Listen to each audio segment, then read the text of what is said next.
Assalamualaikum warahmatullahi wabarakatuh. Saya Novita Sari ingin mempresentasikan hasil review jurnal saya. Yang pertama, judul jurnal produksinya ada Dinamika Produksi Media Cetak dan Tantangan Industri Pers di Indonesia. Dengan penulis Muhammad Sinung Restendi, nama jurnalnya Jurnal Komunikasi dan Penyiaran Islam. Institusi penerbitnya ada dari UIN Sunan Kalijaga, Yogyakarta. Dilakukan review pada tanggal 13 April 2023. Abstraksi.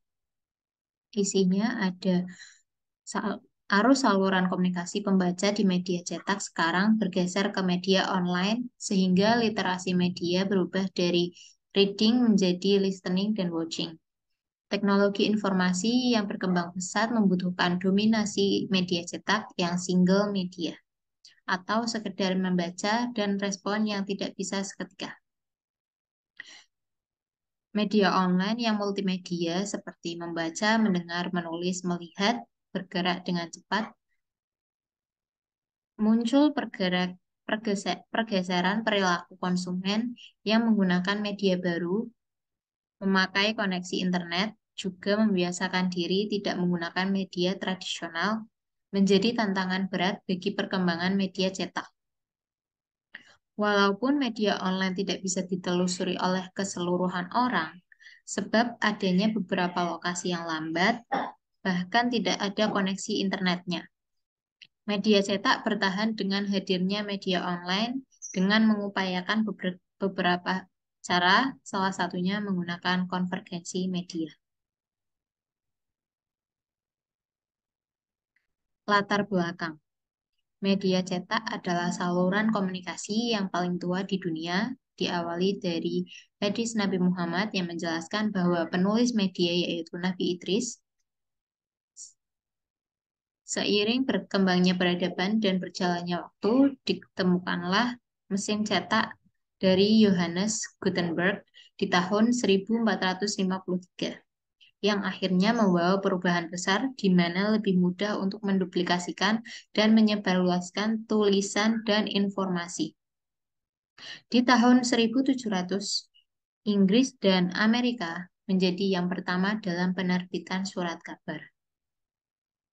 Indonesia pada tahun 1700-an sudah ada surat kabar, dan di masa Jepang ada surat kabar Cahaya yang bertempat di Bandung. Surat kabar Merdeka di zaman Orde Kemerdekaan ada surat Surabaya Post di era Orde Lama dan Orde Baru ada Tempo dan sebagainya. Di saat ini media digital masih ada media cetak yang masih eksis seperti koran, buletin, newsletter, pamflet, brosur, tabloid, majalah, buku, album, dan masih banyak lagi. Metode yang digunakan adalah analisis data dengan metode deskriptif, kualitatif, dan pendekatannya adalah literer dan studi kasus. Data yang dipakai penelitian merupakan data primer dan data sekunder. Data primer didapatkan dengan proses wawancara, dengan informan penelitian, juga penelusuran website. Data sekunder adalah data yang dipunyai pihak lain dalam bentuk dokumen, seperti buku literatur dan internet. Teori yang digunakan menggunakan teori konvergensi media seperti e-paper, e-book, media online, e-magazine, radio streaming, media sosial. Fred Silbert, Wilbert Schramm, dan Theodore Peterson dalam bukunya Four Theories of the Press mengamati setidaknya ada 4 kelompok besar teori sistem pers, yakni sistem pers otoriter, yang pemerintahnya memiliki sekaligus mengawasi media sangat jelas di era Mussolini di Italia dan Hitler di Jerman.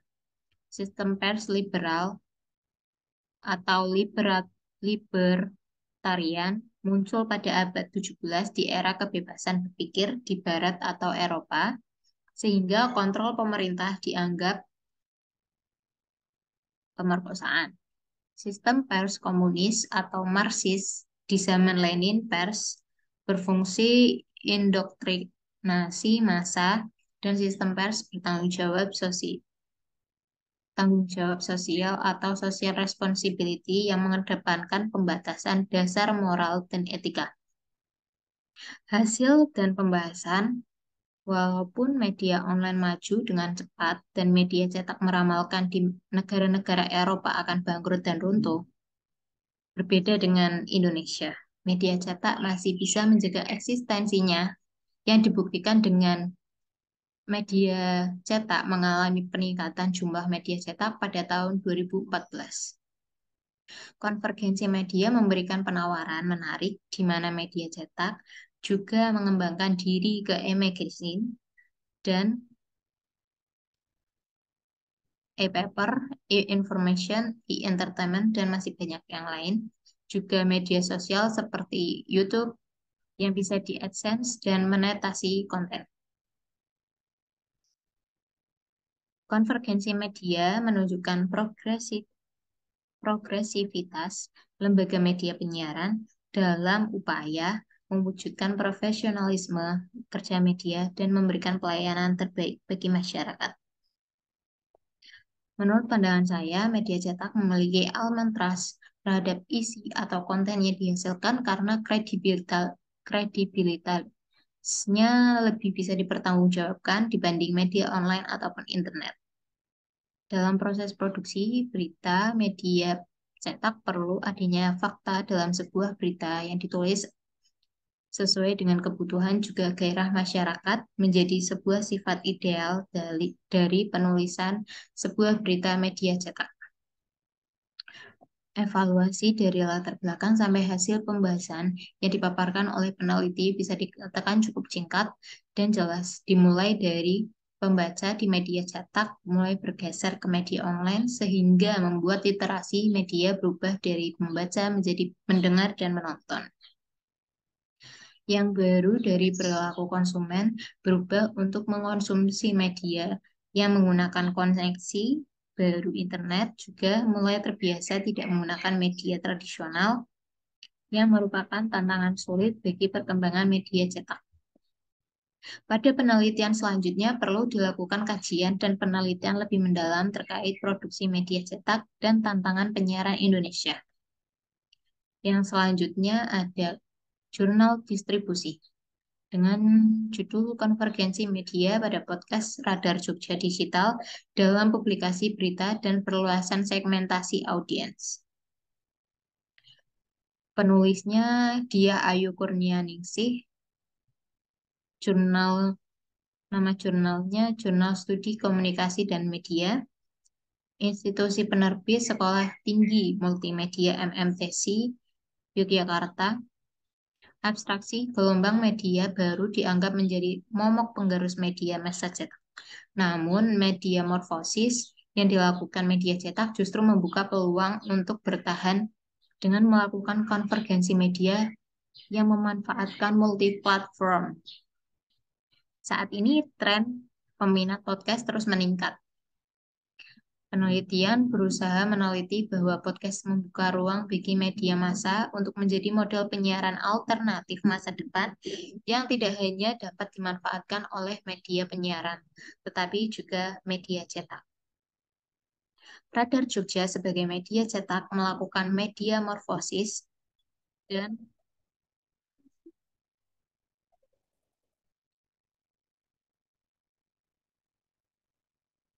dan tetapi juga melakukan media morfosis dan konvergensi media salah satunya pada podcast. Objek penelitian adalah podcast Radar Jogja Digital. Penelitian berusaha menemukan model konvergensi media yang dilakukan podcast Radar Jogja dan menganalisis strategi perluasan segmentasi audiens pada podcast Radar Jogja.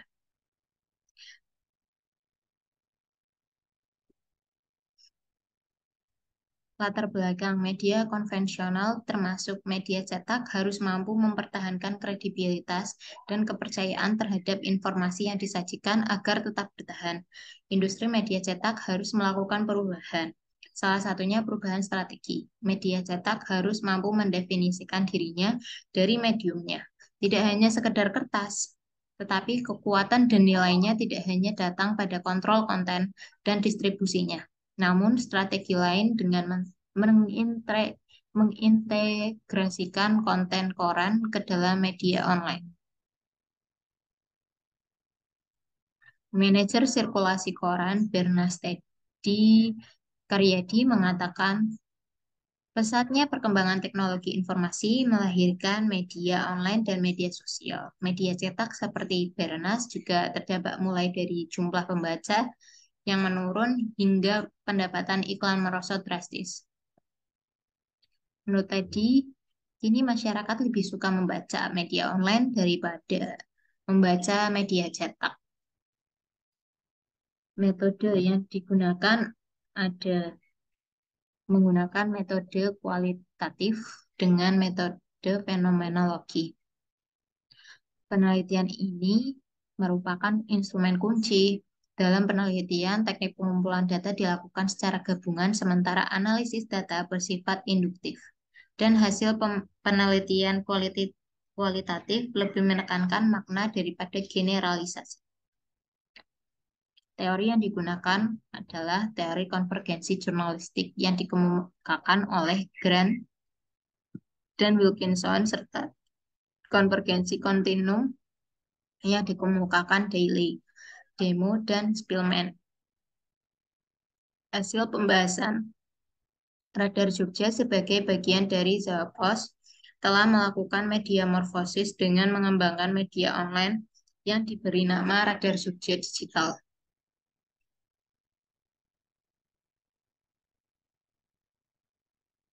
Menurut pandangan saya, podcast Radar Jogja Digital menerapkan konvergensi jurnalistik yang meliputi konvergensi newsroom, konvergensi news gathering, dan konvergensi konten. Selain itu juga menerapkan konvergensi kontinum pada tahap cross promotion, cloning, compression, content sharing. Sedangkan untuk level full coverage belum sepenuhnya dilaksanakan. Dilihat dari pendekatan hubungan antara media dan redaksi Radar Jogja cetak dan Radar Jogja Digital. Bisa dikatakan sudah full coverage.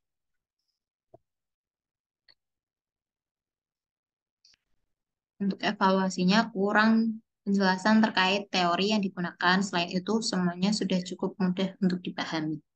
Yang baru, seperti munculnya media baru dengan menawarkan cara berkomunikasi baru dengan memanfaatkan media online.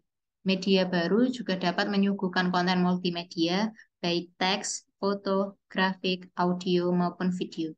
Kondisi ini membuat banyak media cetak yang tidak ingin terlindas oleh media baru, akhirnya memutuskan ikut untuk bergelut mencari pasar konsumen dengan memanfaatkan media baru dan melakukan media morfosis. Pada penelitian selanjutnya, sebaiknya menggunakan variabel lain selain yang sudah diteliti. Dan yang terakhir ada kategori jurnal konsumsi isi. Judulnya Eksistensi Radio Maja FM Mojokerto melalui konvergensi media dan partisipatory media culture. Autornya Muhammad Sartono Bahtiar. Nama jurnalnya Jurnal Media dan Komunikasi dari Universitas Airlangga Surabaya. Abstraksi dari jurnal tersebut, Radio Maja FM telah berkontribusi dalam penyebaran informasi di wilayah Mojokerto. Perkembangan era digital menyebabkan perubahan dan proses adaptasi. Perubahan atau konvergensi media dengan memanfaatkan perkembangan teknologi. Maja FM telah melakukan konvergensi melalui website dan media sosial. Namun, tingkat interaksi dan respon masyarakat masih rendah jika dilihat dari jumlah like, komentar pada media sosial radio. Penelitian ini juga dilakukan untuk mengetahui strategi yang digunakan Maja FM dalam konvergensi media sebagai upaya menjaga eksistensi di era digital saat ini. Penelitian deskriptif kualitatif digunakan agar gambaran mengenai strategi dan kondisi tertentu dapat dijelaskan secara rinci. Observasi dan penggunaan data sekunder menjadi dasar pelaksanaan penelitian untuk mendukung analisis permasalahan. Pemikiran teoritis yang digunakan dengan pandangan Henry Jenkins mengenai konvergensi media dan participatory media culture. Hasil penelitian ini menunjukkan bahwa Maja FM telah melakukan konvergensi media dengan 3 strategi, yaitu multimedia, multi-channel, dan multi-platform. Latar belakang, media massa menjadi sarana yang dapat membantu manusia dalam menjalankan berbagai aspek kehidupan sehari-hari. Radio menjadi salah satu media yang digunakan dan dimanfaatkan masyarakat luas untuk mendapatkan sebuah informasi. Radio juga dapat beradaptasi dengan perkembangan era digital untuk mendukung eksistensinya di antara munculnya berbagai media baru. Konvergensi media menjadi salah satu strategi dalam mengubah pola penggunaan media konvensional menjadi media digital. Metode yang digunakan deskriptif kualitatif yang menampilkan dan menjelaskan beberapa aspek dalam penyiaran radio seperti konvergensi dan partisipasi audiens. Penggunaan data dalam penelitian ditampilkan dalam data sekunder yang diperoleh dari observasi dan studi dokumen. Teori yang digunakan dengan pandangan Henry Jenkins mengenai konvergensi media dan participatory media culture. Teori konvergensi media menurut Henry Jenkins merupakan bentuk dari perubahan teknologi dengan memanfaatkan media dan berbeda dalam satu tujuan dan waktu yang bersamaan. Hasil dan pembahasan menunjukkan bahwa Maja FM telah melakukan konvergensi media dengan 3 strategi, yaitu multimedia, multi-channel, dan multi-platform. Proses produksi informasi juga berubah dari penggunaan surat kabar dan wartawan menjadi komputer dan internet.